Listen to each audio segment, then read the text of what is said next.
What does a unicycle and a dancing polar bear have in common? Absolutely nothing. So today I'm going to be building a shield. And what I've got here is an old spud cutter for one of the spud machines. If you're not from Idaho, you might not know what I'm talking about, but the basic rundown is potatoes, when they grow, they create vines. And so when they send the machines through to clean up the fields, they have vine cutters, these big old discs. Some are big, some are smaller. But as you may have noticed, the discs look quite a bit like a shield, except for a teeny little hole in the middle. And so what I'm doing today is I'm going to clean it up, and unfortunately it's taking longer than I thought, so this is going to be a part one, but I think it should be pretty cool.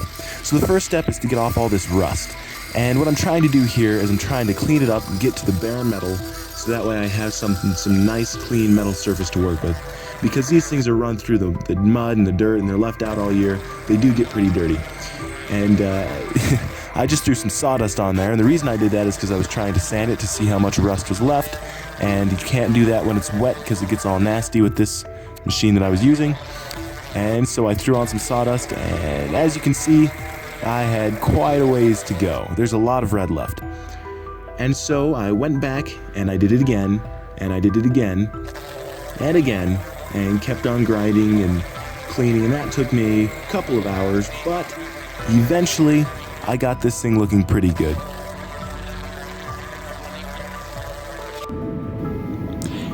And so then I had to address the problem with the hole in the middle. So the hole in the middle, I figured I would probably just weld, because I've taken a couple of welding classes here and there, and how hard could it possibly be? So what I needed was a nice square piece of metal, and for that I'm using an old file that I had laying around. Just going to cut off the tip of that, use it to fill in the hole. So first I'm forging it out so that I can get the proper thickness, so it's not too thick, and so I can also get more out of the file, so I don't just have to, cut a bunch of metal out of this file and waste it. So once I'm done doing this, I'm going to clean up the edges of all this metal, because I don't want to weld on rusty metal. Get it all nice and pretty. And then I'm going to weld the center hole out in the middle.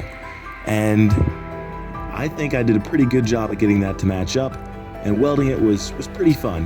The welder I'm using is not exactly the nicest welder. It is not the top line, but it's just a handy little thing to have around the shop. For a guy like me who, well, I weld, but weld with air quotations. So I welded up the hole in the center and also welded a couple of bigger pivots or divots in the metal. And I eventually decided that because the metal was so rusty, I don't think I can take it and get rid of all the pits. So that left me with a couple of options. I continue anyway, and I clean it up and get all the pits out and get it all the rust off to the bare bone metal. Or I find some way to fill in those little divots and get most of the rust off and get it mostly clean. So that's what I ended up going with, and I got it really pretty clean, but you can't really tell because it got clean enough that it was shiny. It was still pitted, like lots and lots of pits. So what I ended up doing is deciding to do option number 2, fill it with resin. And so this is just something to kind of keep the surface smooth. This will help it so that when I put the paint on, it's not, textured. I don't want this shield to have a texture to it. I want it to feel like it should feel. And I want it to be decently painted, so that's why a smooth surface is necessary for this. So what I'm using here is some ultra clear epoxy for tabletops, bar tops, and other things like that. And, well, I hate to spoil it for you, but I'm going to make a couple of mistakes with it. So the first thing I did was I cut out a nice sheet for this shield to go on, and I made sure that none of the epoxy would leak. Some of you guys might know what mistakes I'm about to make, but for those of you who don't, I won't spoil it just yet. I'll leave it off for a couple of minutes. Let you guys decide. Oh man, it's so blatantly obvious to see what mistakes I'm doing now that I know that I've done them. But mistakes aside, what I'm doing here is I'm making sure that none of the epoxy can leak off.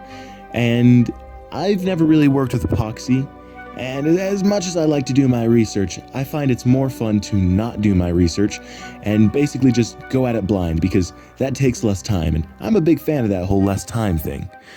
So I went and hot glued myself a nice barrier to make sure I wouldn't get any leaking on the carpet, and this part I think I did pretty well. I made some barriers, and I made sure that if the epoxy did leak, it wouldn't go anywhere that would, destroy my stuff. So kudos to me for that. And once I got done with this, I'm mixing up my epoxy. I can't quite recall. There's instructions for how to pour this epoxy, but I believe it was a 2-to-1 ratio of the epoxy to the activator. I can't recall, but what I do recall is that this specific epoxy, if you use it under low enough temperatures, it won't work at all. So that was the one research thing I did. I made sure I knew what I was working with, and I'm glad I did, because it had to be like 70 degrees for this stuff to cure.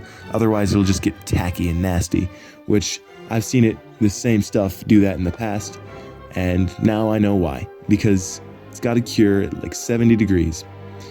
After mixing up all of my epoxy, I had to make sure that the surface was entirely clean, and at this point there's really no rust in there. Maybe there's some in the pits, but that's just the type of rust that I can't really reach. So after wire brushing it, cleaning it and polishing it, doing the best I could to get all of the nastiness off the surface, I went ahead and put that resin on.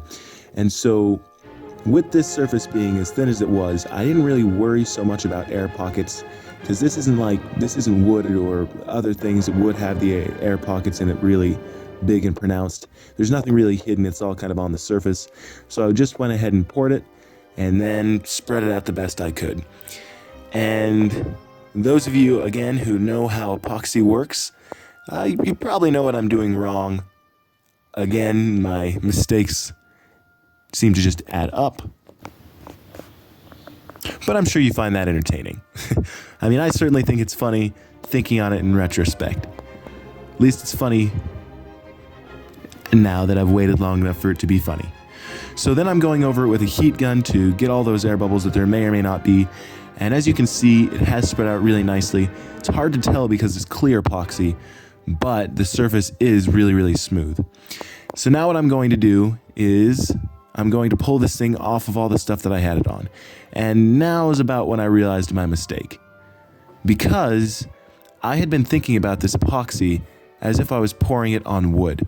And the difference between this wood and something more like a countertop is that with wood, you build up your structure around it, you put your wood in your mold, and then you pour the epoxy, and you make car statues. I've watched tons of dudes online do that, and so it just kind of got ingrained in my mind, this is how you do it. Except I'm not making a wooden statue. I'm making a shield, which is similar to a countertop. And so where I wanted those nice edges on the shield, I would put it up on a high surface and just let the natural epoxy round it off.